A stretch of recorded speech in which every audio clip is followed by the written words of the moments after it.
میرے آقا علیہ الصلوۃ والسلام ارشاد فرماتے ہیں فَلْيُظْهِرِ الْعَالِمُ عِلْمَهُ، عالم پر لازم ہے جب صحابہ کی شان میں گستاخی ہو، عالم پر لازم ہے کہ اب چپ کر کے نہ بیٹھے، وہ اپنے علم کو ظاہر کرے۔ اگر جس کے پاس جتنا علم تھا اس نے اگر یہ سمجھا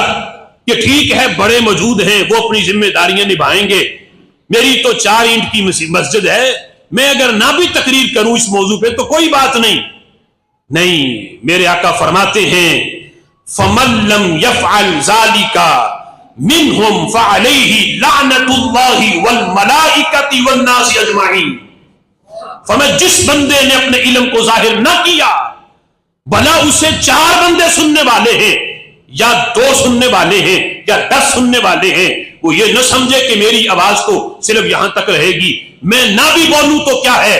میرے آقا فرماتے ہیں جس کے پاس جتنا علم تھا اس نے وہ ظاہر نہ کیا، میرے صحابہ کی نموز پہ پہرا نہ دیا، کیا ہوگا؟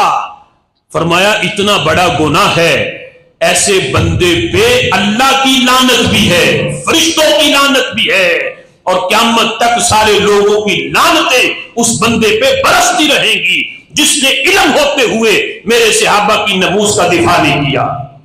اس لیے ہم تو اس وعید میں نہیں آنا چاہتے، ہم یہ بتانا چاہتے ہیں ہم کل بھی صحابہ کے محب تھے، آج بھی ہیں اور آخری سانس تک انشاءاللہ رہیں گے۔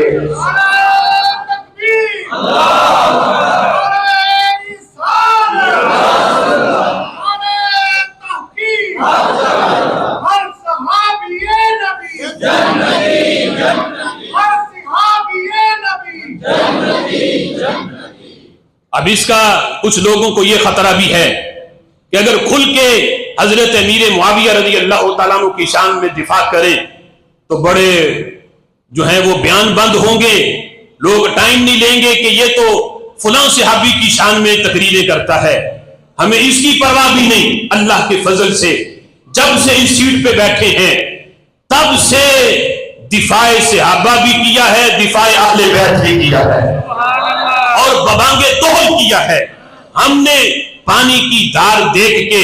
ہم نے نہ موقف بدلا ہے نہ اپنا نظریہ بدلا ہے، جو نظریہ فکر رضا ہے، جو فکر مجدد پاک ہے، اللہ کے فضل سے اسی کو بیان کیا ہے اور آخری سانس تک کرتے رہیں گے۔